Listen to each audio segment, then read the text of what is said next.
Hola queridos amigos y amigas, una alegría nuevamente estar con ustedes. Hoy quisiera compartir con ustedes qué es lo que dice la Biblia acerca de la muerte. La muerte nos preocupa a todos. Cada año las enfermedades llevan a 16 millones de personas en el mundo a la muerte. Es una preocupación para nosotros. Pero ¿qué es lo que nos dice la Biblia sobre la muerte? Pero para poder entender la muerte es necesario conocer el origen de la vida. Por eso quisiera llevarles a Génesis, el capítulo 1, el versículo 27, dice lo siguiente: y creó Dios al hombre a su imagen, a imagen de Dios lo creó, varón y hembra los creó.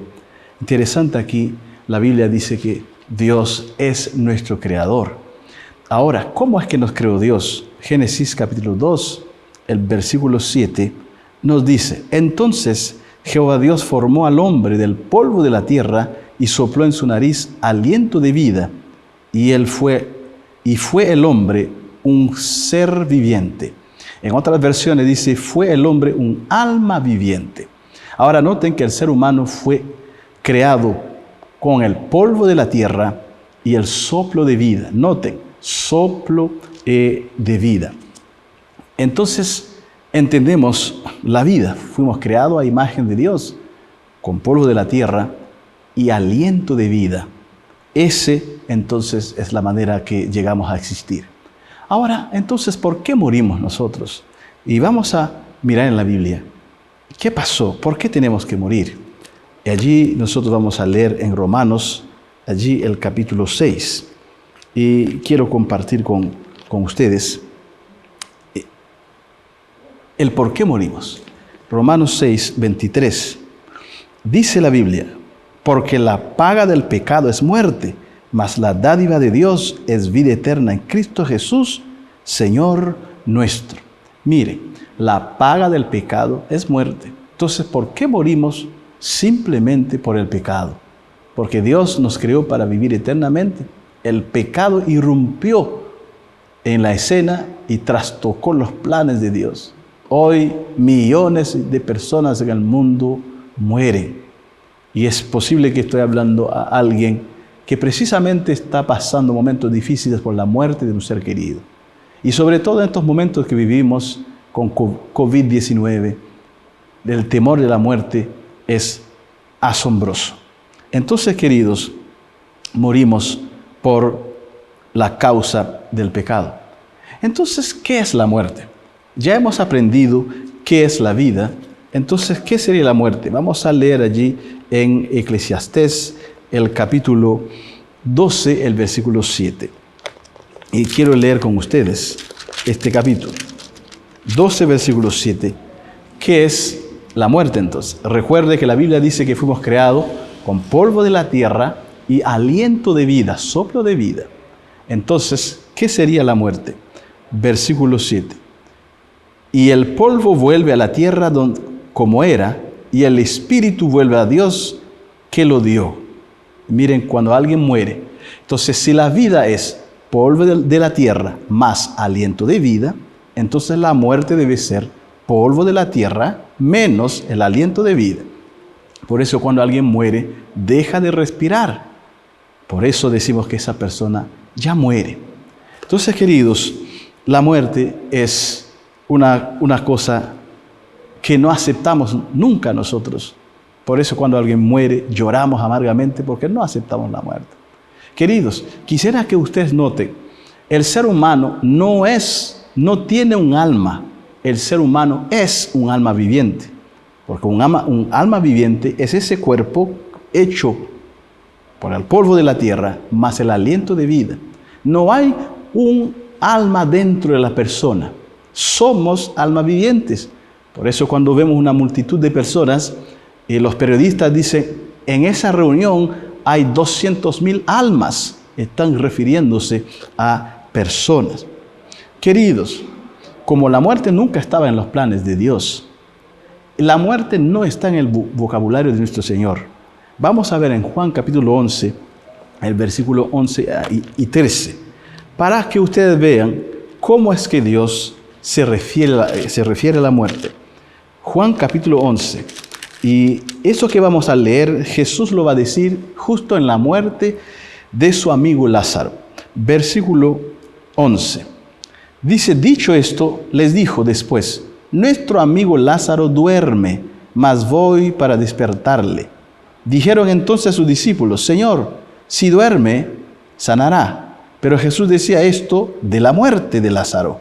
Y ellos pensaron que hablaba del reposar del sueño. Noten ustedes, en el vocabulario de Jesús, para nosotros es la muerte, pero en el vocabulario de Dios, la muerte es un sueño. En otra palabra, por eso el texto decía, la paga del pecado es la muerte, mas la dádiva de Dios, el regalo de Dios es la vida eterna. O sea, Jesús tiene el poder de volvernos a dar la vida. Aquí, si usted ha tenido un ser humano que ha descansado, solamente esperamos que esa persona descanse en el Señor, porque hay promesas para eso. Ahora, queridos, ¿qué pasa con el alma? ¿Será que el alma puede morir? Es una pregunta que nosotros hacemos y vamos a buscar las respuestas allí en Ezequiel, el capítulo 18. ¿Puede morir el alma? Porque en el mundo nos asustan diciendo cuando alguien muere está su almita caminando por ahí. ¿Es eso verdad? ¿Qué pasa con el alma? Ezequiel 18, versículo 4. Dice ahí la Biblia, he aquí que todas las almas son mías, como el alma del Padre, así el alma del Hijo es mía. El alma que pecare, esa morirá. Pregunto, ¿el alma puede morir? Sí, el alma muere. ¿Quién es el alma? Soy yo, eres tú, un alma viviente. Por lo tanto, es imposible cuando alguien muera, esté alguien caminando por ahí. Ahora, es posible que alguien esté caminando, pero ese alguien no es el familiar que murió. Ese seguramente debe ser el enemigo para engañarnos en cuanto a la muerte. Nosotros, yo sé que hay muchas personas que les gustaría por lo menos tener a su familiar caminando por ahí después de la muerte para estar más cercano. Yo sé eso, pero Jesús nos ha hecho una linda promesa. Tu familiar que descansó, ya descansó. Ahora, miren ustedes, es posible que cuando alguien muera y sepa algo, yo quisiera volver a Eclesiastés. Rápidamente allí, Eclesiastés el capítulo 9, voy a leer con ustedes.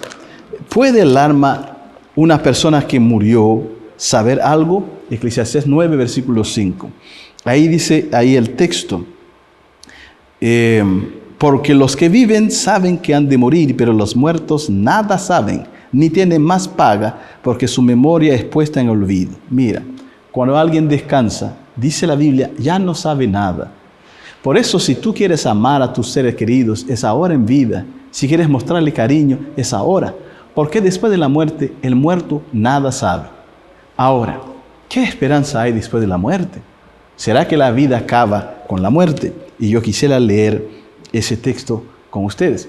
Ahora, miren, si los muertos no saben nada, lamentablemente hay personas que consultan a los muertos pensando que es el familiar que está hablando. No es así.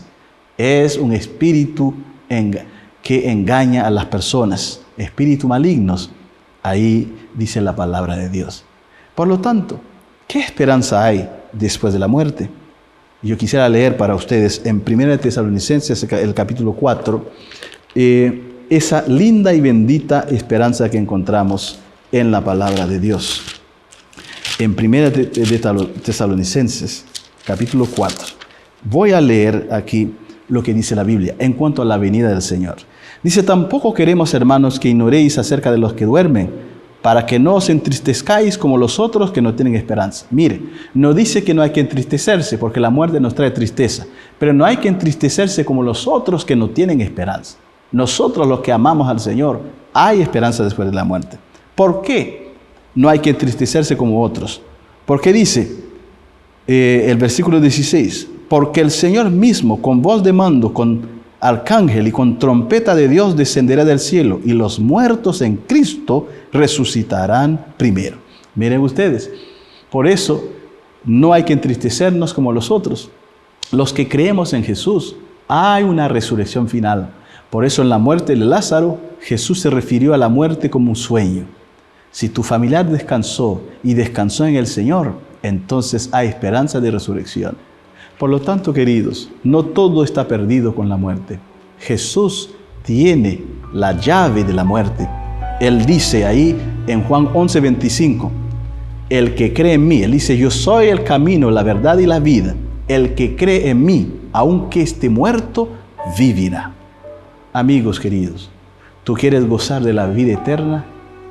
¿Tú quieres vivir para toda la eternidad? La solución es entregar tu corazón a Jesús.